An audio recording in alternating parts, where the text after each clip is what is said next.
Olá, sejam muito bem-vindos ao segundo dia do Smart Market Comunidade Jurídica. E aqui do meu lado está o doutor Alfredo Rodrigues, que é sócio e diretor técnico da BMS Consultoria Tributária.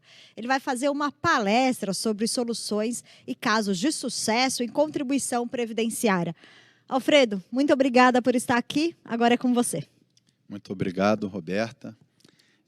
Bom dia, comunidade supermercadista. Muito obrigado, agradeço aqui a Abras a oportunidade de poder estar falando sobre tributos, contribuições previdenciárias.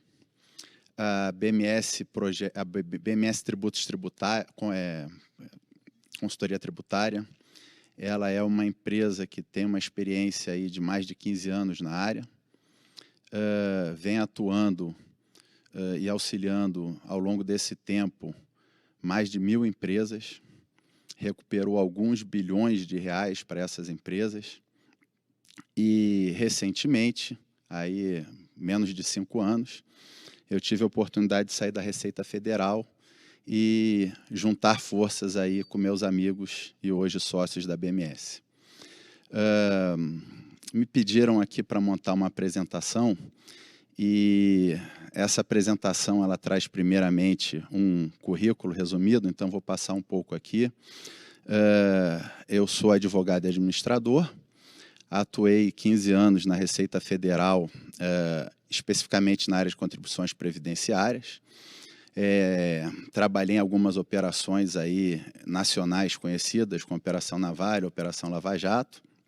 Integrei a equipe nacional de contribuições previdenciárias e, ao final do período, eu cuidei nacionalmente da cobrança do tributo conhecido como GILRAT, SAT, enfim, né, o seguro acidente de trabalho. E eu tive uma atuação muito próxima com esse tributo, seguro de acidente de trabalho, desde o ano de 2009, e, posteriormente, né, toquei esse tributo nacionalmente dentro do órgão, e é um pouco sobre isso que a gente pretende falar aqui. Esse currículo, para o dia de hoje, ele está um pouco falho, tá? Porque faltou talvez algumas das experiências mais importantes que eu tenho para contar para o pessoal, para o público qualificado de hoje. Porque eu comecei a minha carreira no segmento supermercado. Eu fui trainee do Grupo Carrefour e, posteriormente, fui gerente de loja do supermercado Imperatriz, hoje Grupo Mundial Mix, lá em Florianópolis. Um abraço para meus amigos da família Alon. Dito isso, né, eu tenho muito apreço pelo segmento, aprendi muito para a minha carreira trabalhando no segmento supermercadista e depois, sim, segui para outras experiências no Fisco Federal e hoje advogando nessa parte de contribuições previdenciárias. Eu vou falar um pouco aqui de FAP, de SAT. É bom a gente dar uma perspectiva geral do que é esse tributo, como que ele impacta a vida das empresas, dos supermercados, né? Então, o seguro de acidente de trabalho, que hoje é conhecido como GILRAT, ele está previsto nos direitos do trabalhador da Constituição Federal, tá? No artigo 7º lá, né? Então, lá prevê o seguro de acidente de trabalho. Você tem na Lei 8.212, artigo 22 também, explicando que ele vai ser recolhido ou definido conforme o nome que é conhecido hoje, GILRAT, né, que é o grau de incidência de incapacidade laboral decorrente dos riscos ambientais de trabalho. Então, o nome do tributo não é GILRAT, né, mas a alíquota ela vai ser definida conforme o GILRAT. Né? E essas alíquotas são de 1%, 2% ou 3%. E esse tributo hoje ele funciona como uma equação matemática. Né? Ele tem dois fatores, essa alíquota base de 1%, 2% ou 3%, e esse famoso FAP, né? Que a gente vai se debruçar um pouco mais sobre o FAP aqui, fator acidental de prevenção. Ele é um índice de acidentes que compara a acidentalidade da tua empresa ou das filiais da sua empresa com outras do mesmo segmento. Tá? E ele tenta, através de uma regra estatística, ser justo e aumentar o tributo para aquelas que têm uma maior acidentalidade e diminuir para que tem menos acidentalidade. Na verdade, dos tributos que a gente já trabalha e conhece, eu acho poucos mais injustos do que o FAP. Por que o FAP é injusto? Porque o contribuinte, no final do dia, ele não sabe o porquê que ele está recolhendo aquele índice. Tá? É muito comum a gente ver nas ações judiciais ou nas conversas que a gente tem nas empresas para as quais a gente presta consultoria, presta atendimento, enfim, que ninguém sabe calcular o tal do FAP. Né? Por quê? Porque isso envolve distribuição estatística, percentis, enfim.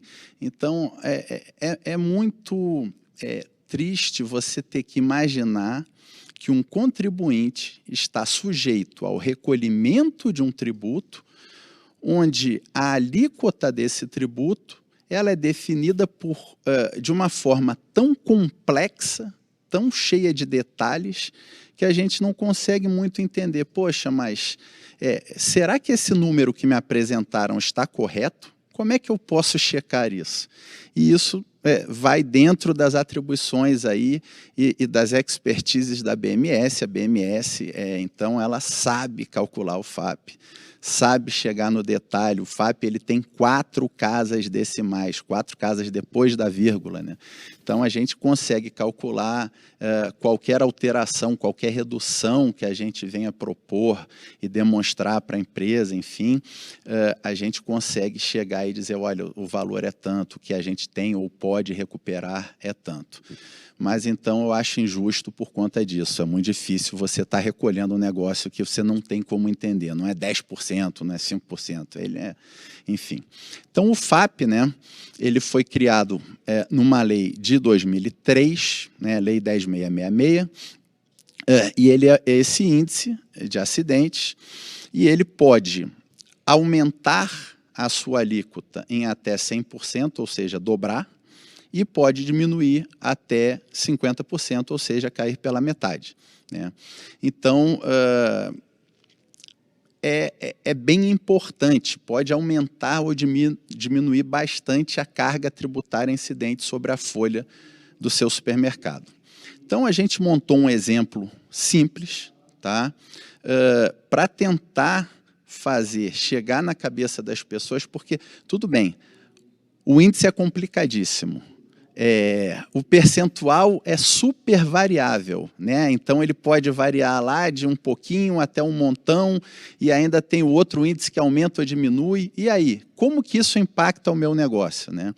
Então a gente tomou como exemplo uma folha estimada de, por exemplo, uma loja de supermercado que pode ter uma folha de 380 mil mês. É até uma loja de média para grande, né? Não chega a ser um hiper, enfim, mas é uma loja de respeito, né? E isso daria aproximadamente, né, uma base de cálculo anual de 5 milhões de reais. Tá? A alíquota base que a maioria dos supermercados utiliza é de 3%. E depois nós vamos entrar nesse tema da alíquota base também, que existem muitas oportunidades aí. Tá? Se o seu FAP for o que é chamado de FAP neutro, tá? Você vai recolher esse próprio 3%. O neutro é igual a 1. Né? Realmente é neutro, não influiu na alíquota base. Então, você recolhe, vocês vão ver ali na parte de baixo do slide, na linha do meio, vocês vão recolher 150 mil reais durante o ano, referente a esse imposto. Tá? Se não houvesse o FAP, por exemplo, se só houvesse o SAT como era até 2009, essa era a realidade. Né? Então, vocês iam recolher 150 mil. Porém, vocês podem ter controles muito bons, baixa acidentalidade, eventualmente até sorte, quem sabe, e não tiveram nenhum acidente no período base do FAP. Né? Então, vocês vão ficar com o FAP 05. Tá? Esse FAP 05 vai fazer que o seu recolhimento desse imposto caia para 75 mil reais durante o ano, ou seja, vocês vão economizar 75 mil reais. Na outra ponta, né, se vocês tiveram uma acidentalidade muito alta, e aí a gente encontra toda a sorte de problemas, O FAP ele tem uma gradação de acidentes, então, os acidentes com menos afastamento e menos graves, eles dão uma nota menor, vamos dizer assim, né? E os acidentes mais graves, até a pior consequência que pode haver é um óbito, né? Eles vão aumentar bastante o FAP da empresa, né? Então, o máximo que pode chegar é o índice igual a 2, que vai duplicar o seu tributo, e nesse mesmo exemplo, o seu tributo ficaria em R$300 mil. Então, olha como pode variar de 75 mil para 300 mil, isso é vezes 4. Né? Então, como é importante cuidar disso? E a gente está falando de uma loja em um ano. Né? Quanto que a gente pode mexer com isso? Quanto que a gente pode trabalhar, encontrar soluções, encontrar oportunidades, inclusive em cima do que foi recolhido errado a maior em vigências anteriores, tá? Para buscar esses valores? Porque, veja, se você estava com o FAP lá, por exemplo, de 1, né, por conta de um acidente só, e às vezes esse benefício, tá, ele é incorreto por uma série de motivos, a gente vai entrar nos motivos mais para frente, e eu retiro esse 1, você vai ficar sem nenhum e você vai para o 0,5, então a gente tem 75 mil reais aí para pegar de volta. Só que todos os benefícios, eles entram 2 anos na conta do FAP, tá? Porque o FAP leva em conta 2 anos do histórico. Então, aí a gente já está falando uma economia de 150 mil reais, apenas com um acidente só. Então, vejam as oportunidades que existem. Né? Então, nós vamos falar aqui um pouco sobre o ciclo do FAP, para isso tentar ficar um pouco mais claro. Né? O FAP aplicável ao próximo ano, tá? Ele é divulgado sempre no mês de setembro. Então, para o ano de 2023, vai ser divulgado em setembro de 2022. E em novembro, existe uma janela de 1 mês para que se faça a contestação administrativa. Tá? Essa contestação administrativa, ela é bem limitada, tá? Ela tem temas apenas que você pode discutir, então você não pode discutir, por exemplo, questões médicas ou jurídicas. Tá?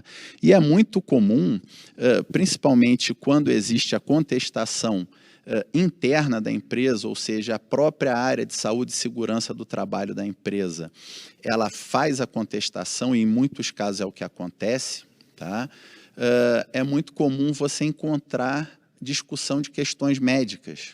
Tá? Então, olha, essa síndrome do manguito rotador não se aplica o nexo técnico para um empregado que tem a função X, não se aplica para esse KNAI. Isso não pode ser feito. Não é que não pode, né? Não surte efeito. Você não vai conseguir excluir aquele benefício do seu FAP.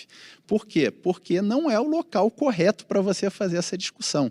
Essa discussão você faz quando você faz a discussão do nexo técnico, num recurso contra o nexo técnico, lá quando foi concedido o benefício. Esse recurso é lá no INSS, não é aqui no FAP. Tá? Então, não adianta discutir questão médica. Não adianta discutir questão jurídica. Tá?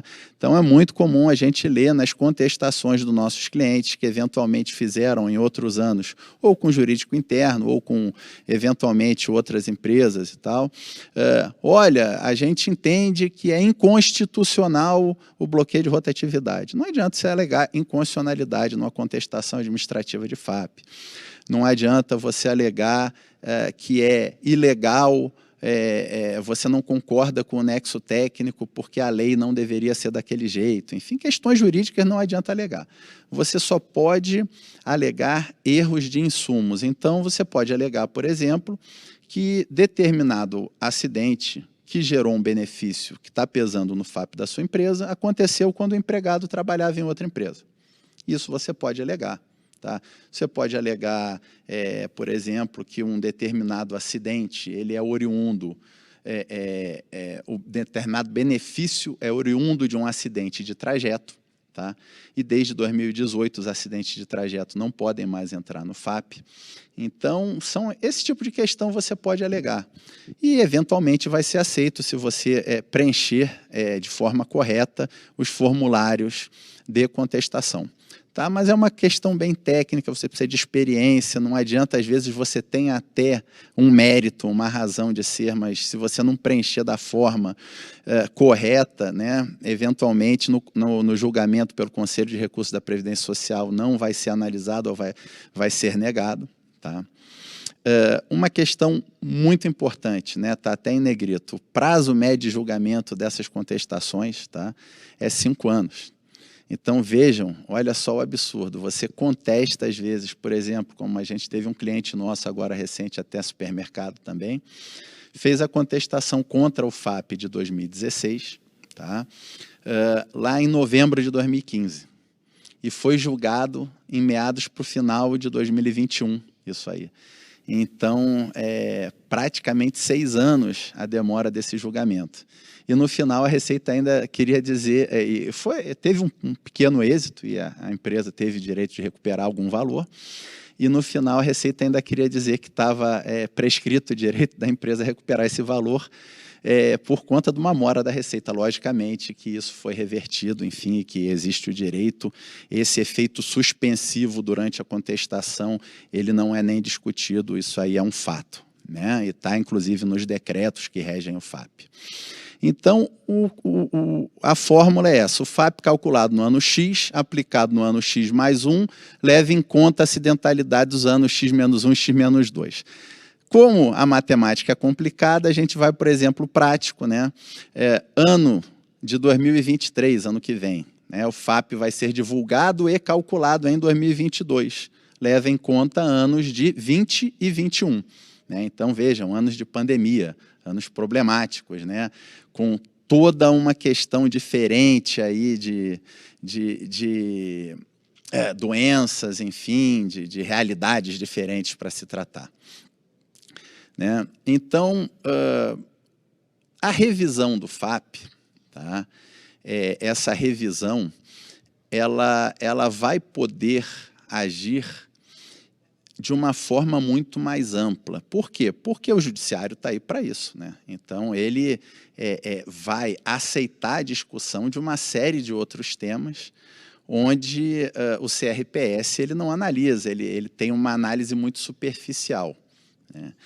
Então, o que a gente costuma analisar, encontra erros e oportunidades e tem reduções aí, impressionantemente grandes, na casa dos milhões de reais aí para vários clientes, né? Atividade preponderante, isso depois nós vamos falar também da alíquota base do SAT, né?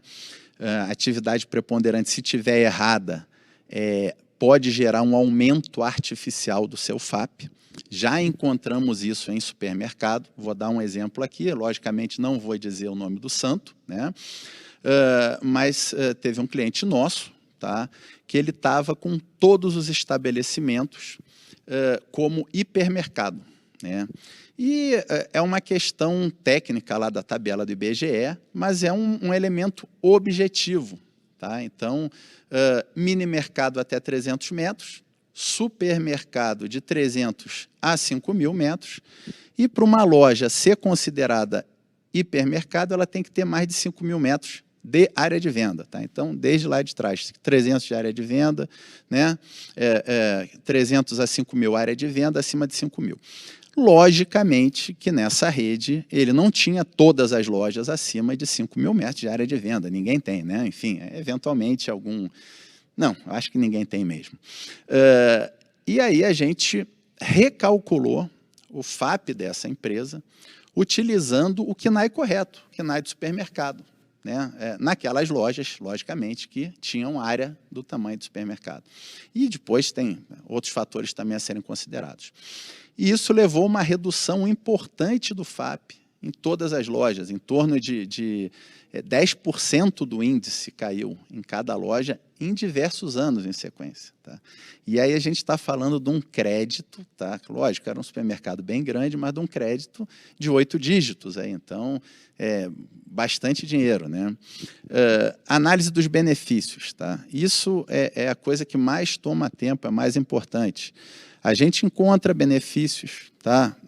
Acidentários, que já foram convertidos em previdenciários, ou seja, mérito da sua área de saúde e segurança ocupacional. O seu médico do trabalho, ele fez uma contestação boa lá no INSS e conseguiu derrubar o nexo técnico. Né? Então, não é mais acidentário, é previdenciário. Ótimo, né? Para efeitos trabalhistas, você não tem mais a estabilidade. E o FAP? Ah, não, esse benefício está lá dentro do FAP ainda. E aí, como é que faz para tirar? Você fez contestação lá atrás na vigência? Não, não fez. O que tem que fazer? Ação judicial para tirar esse benefício. Qual é a chance de êxito dessa ação judicial? Olha, praticamente impossível você perder, porque normalmente, nas contestações, quando a Procuradoria da Fazenda faz a contestação, ela já vem concordando com esse tipo de tema. Lógico, se o próprio INSS já reconheceu, né, que esse benefício não tem origem acidentária e sim previdenciária. Né? Aí ali a gente tem CATs, então, eventualmente, a gente tem erros nas emissões de CAT, né? Tem um caso muito clássico também de um supermercado, olha que interessante, a gente tem bastante cliente de supermercado, né?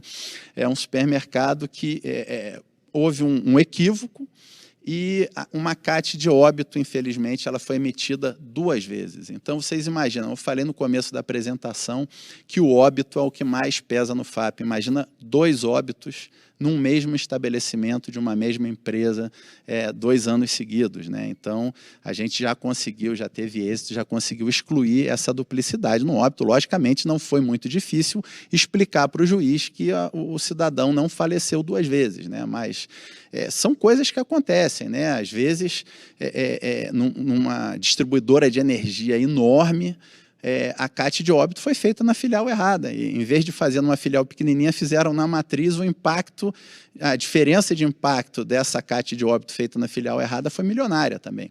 Né? Nexo técnico epidemiológico, né, que está ali na tela. Né? Então, a gente sabe que no período em que eram tomados para frequência os nexos e as CATs, não podia haver duplicidade em relação ao mesmo benefício. Isso é uma coisa bem técnica em relação ao FAP. Né? Massa salarial e média de vínculos. A massa salarial e a média de vínculos, normalmente, elas têm vindo mais certa nos últimos FAPs, mas a gente vinha encontrando muito erro. Tá? E você imagina assim, empresas enormes, multinacionais, com um semestre inteiro zerado, como se não tivesse nenhum empregado trabalhado ali naquele período. Então, como é uma equação, o cálculo do FAP, né, se você artificialmente está diminuindo o tamanho da folha de pagamento que existe naquela empresa, automaticamente o custo do benefício fica proporcionalmente maior. Isso vai aumentar o seu índice FAP. Vocês estão vendo como é complicado calcular o FAP e entender? A gente vê, às vezes, contestações feitas em algumas empresas, onde as pessoas acham que, olha, eu vou contestar para baixo a média de vínculo e a massa salarial, porque eu quero diminuir. E eles estão equivocados. Né? Quanto maior a sua massa salarial, sua média de vínculos, menor o FAP. Então, a pessoa praticamente ela está pedindo para aumentar o imposto dela numa contestação. Por isso que a gente diz que a contestação do FAP ela deve sempre ser feita por especialistas, né? Pessoas que entendem esse problema todo, essa equação aí. Rotatividade, né? Rotatividade é uma questão que não está prevista na lei, foi inserida na resolução, tá, do FAP. Isso é um erro gravíssimo, porque se não tem previsão legal não poderia estar lá. No Tribunal da 4ª Região a gente tem conseguido derrubar a rotatividade, está muito interessante. Tá? E vocês, tá? Vários supermercadistas que têm, principalmente quem tem loja de temporada, loja em praia, etc., provavelmente já deve ter encarado esse problema de rotatividade. Tá? porque, lógico, né, você tem que trazer um monte de gente para trabalhar ali dezembro, janeiro e fevereiro, e depois esse pessoal vai embora, né? E aí você fica, teve acidente de trabalho? Não, então tem direito FAP 05. Opa, vou economizar dinheiro. Aí vem o fisco e põe um bloqueio de rotatividade. Mas a rotatividade é inerente àquela atividade, naquele estabelecimento, porque ele é um estabelecimento de temporada, né? E temos diversos outros exemplos, né? A gente atua muito junto a cooperativas agropecuárias, enfim, e na época de safra existe toda essa problemática também que eu narrei aqui como se fosse com relação às lojas de temporada. Tá? Então, a gente analisa diversos itens, tem encontrado, inclusive, benefícios cuja origem acidentária dele é anterior à lei do FAP, a gente chama no nosso jargão de acidente pré-FAP. Vocês imaginam um absurdo, né? FAP é uma lei de 2003, foi regulamentada em 2007, aconteceu um acidente em 98 e está no FAP da sua empresa, e você não sabe, né?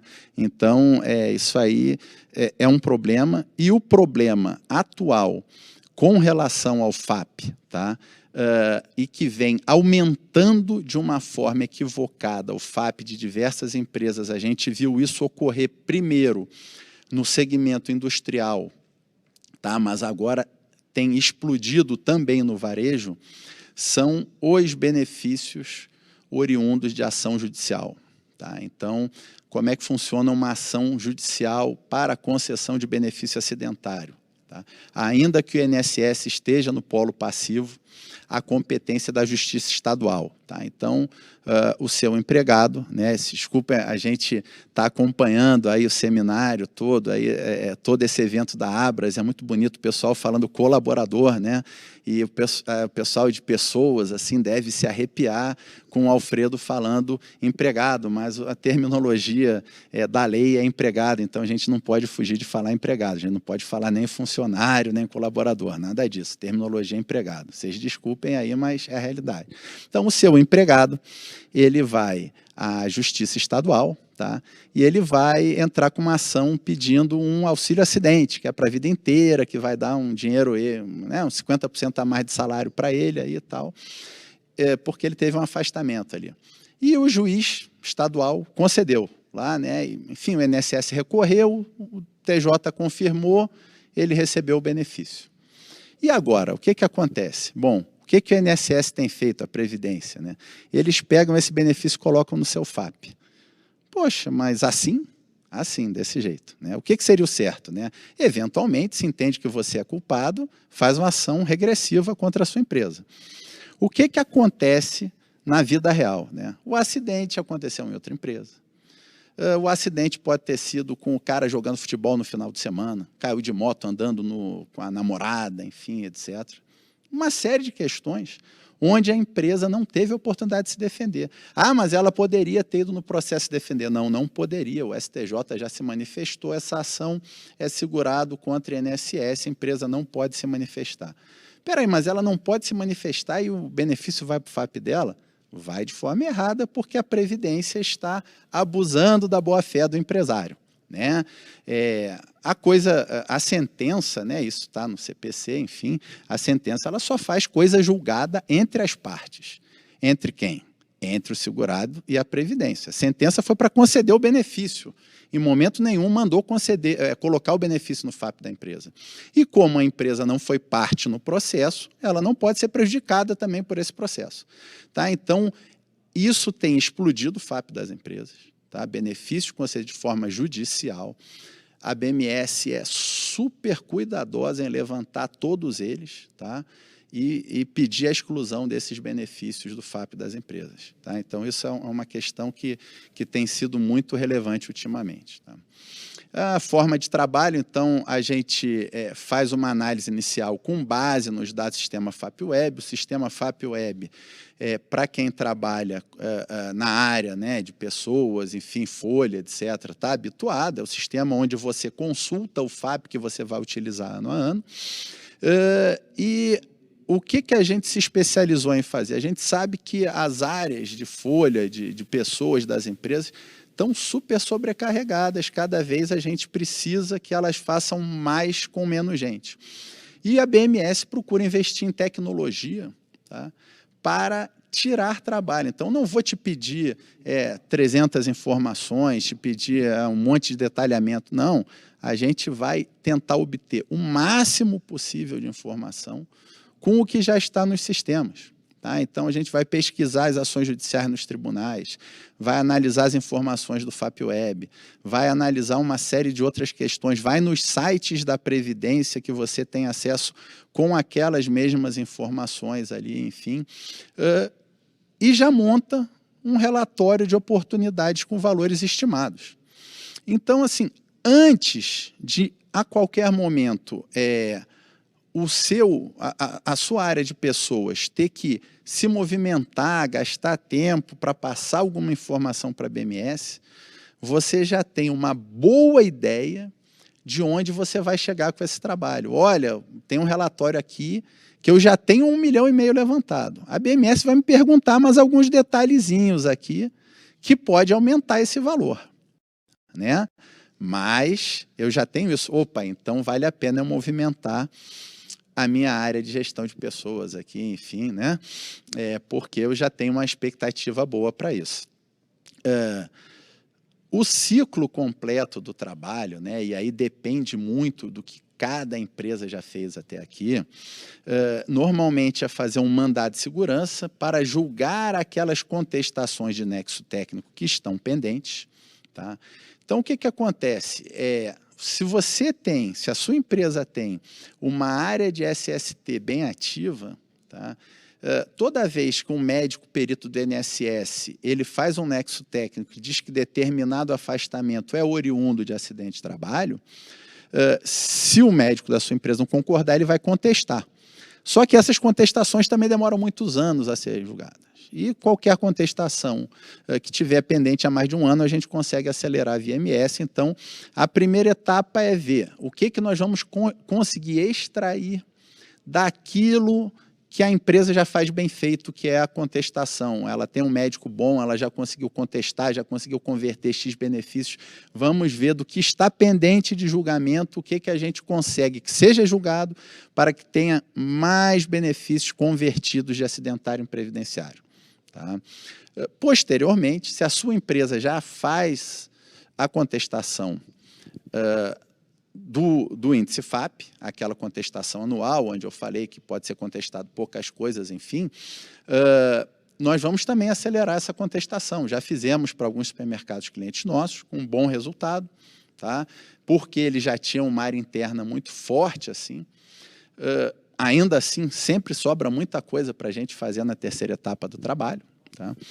E a gente consegue, então, acelerar o julgamento dessas contestações.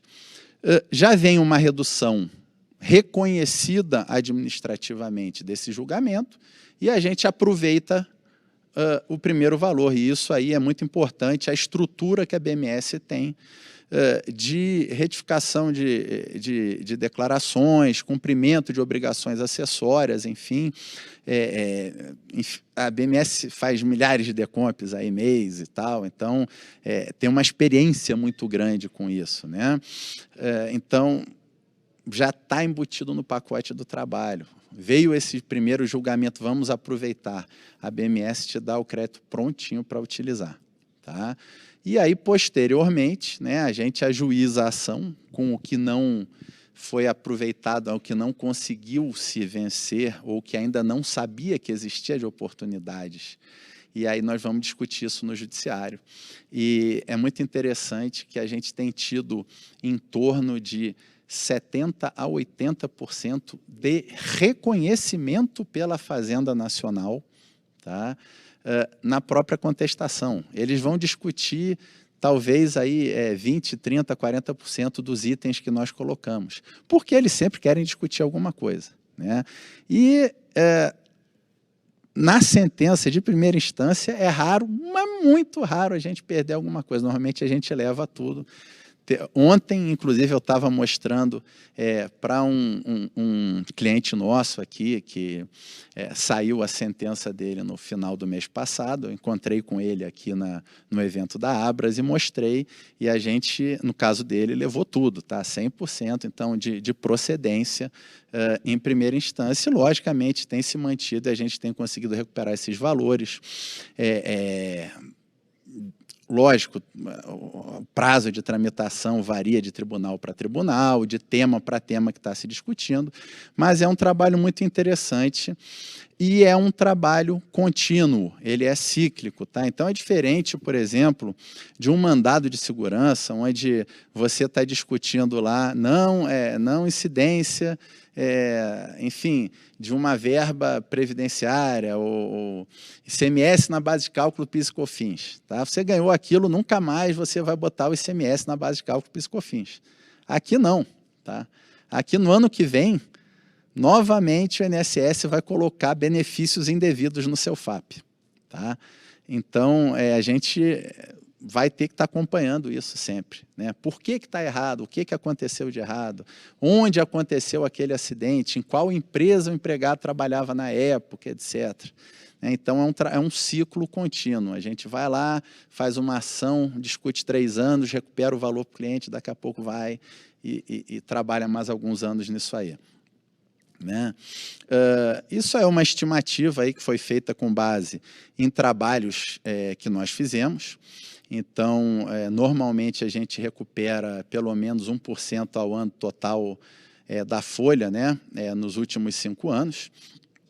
E aí eu queria falar um pouquinho agora do seguro acidente de trabalho, alíquota base. Tá? Eu vou permitir aqui, só pedir licença, um golinho.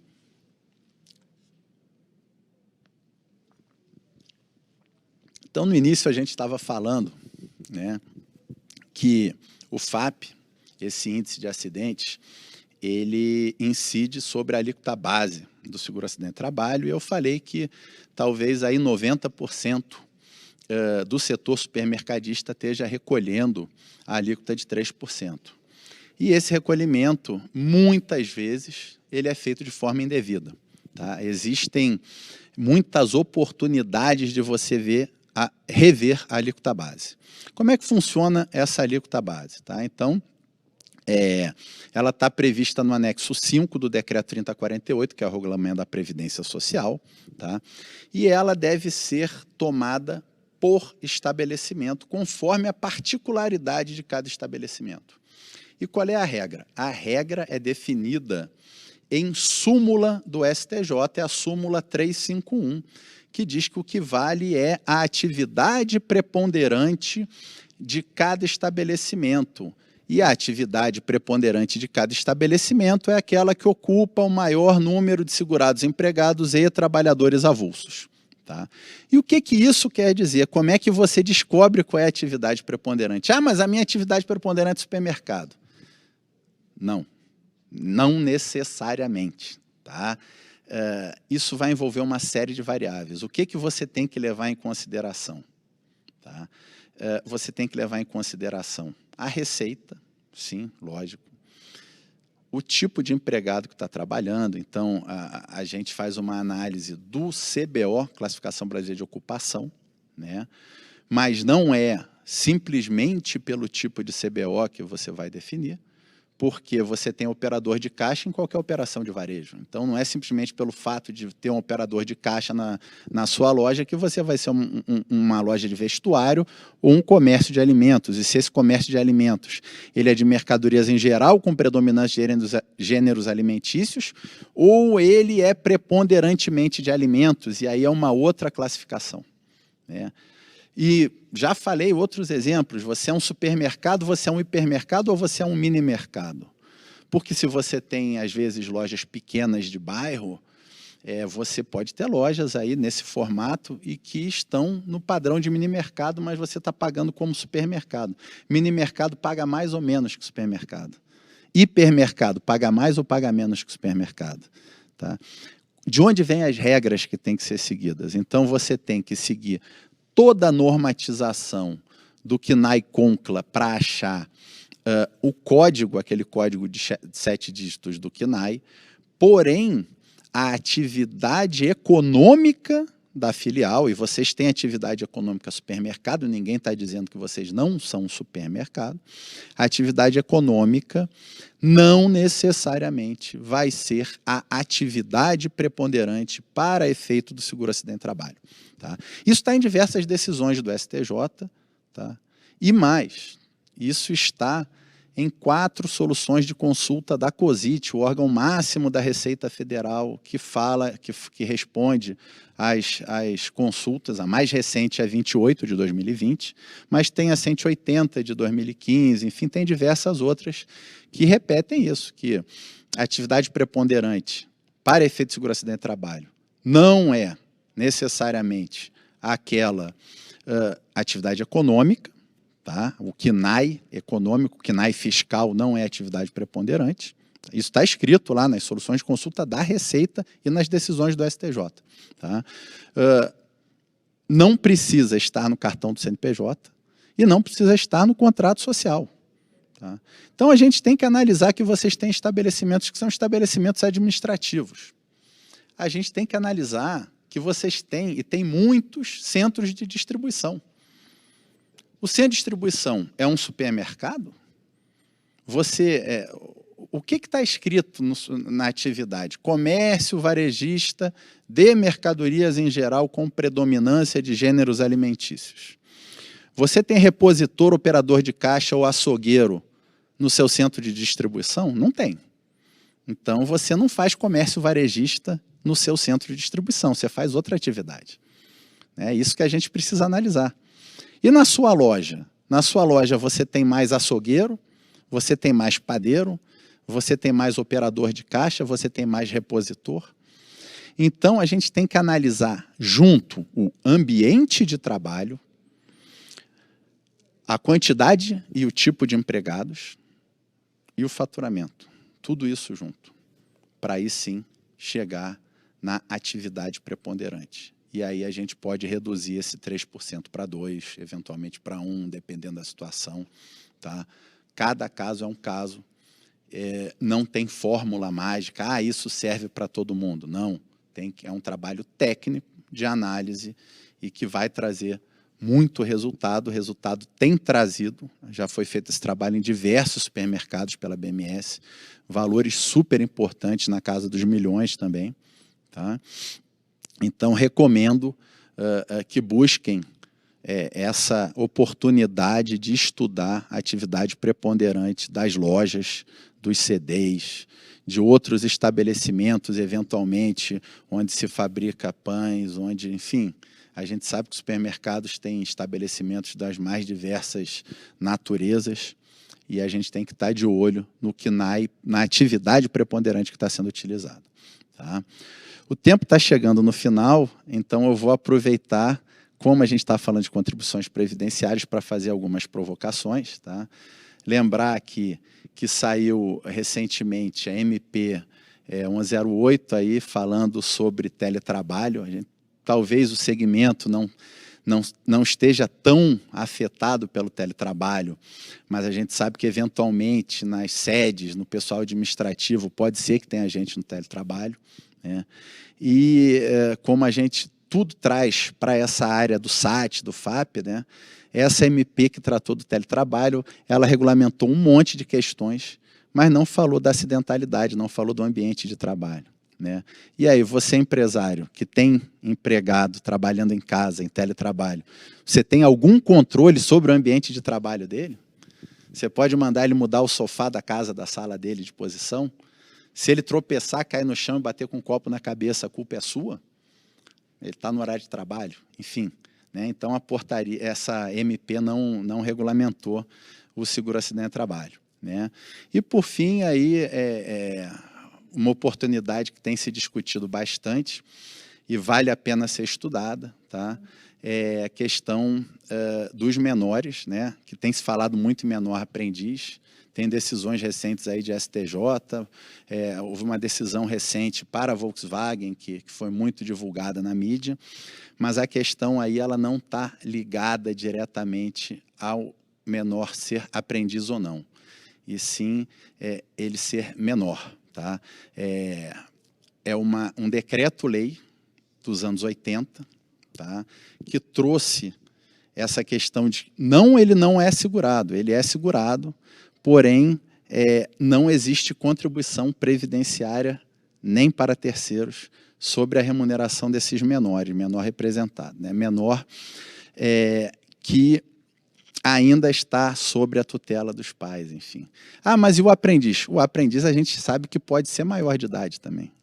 Então, não é para o aprendiz em geral, e sim é para o menor, e a gente também tem que estudar as situações desse menor, se ele está emancipado, não está, porque para o emancipado não vale também. É uma questão mais cível, muitas vezes, mas que vai trazer a gente conseguir tirar a tributação aí desse menor. Feitas essas duas provocações, fico muito feliz de poder ter participado aqui desse evento Smart Market da Abras. A Abras ela tem modernizado muito isso aí, trazido discussões interessantíssimas. Tenho acompanhado as demais palestras que ocorreram ontem, estão ocorrendo hoje, né? Agora temos mais 2 colegas que vão aqui falar para vocês. Agradeço muitíssimo, parabenizo a Abras, toda a equipe, e a BMS fica muito feliz de ter podido patrocinar esse evento e ter contribuído com tudo isso, e esperamos poder trazer soluções cada vez melhores para a comunidade supermercadista. Muito obrigado.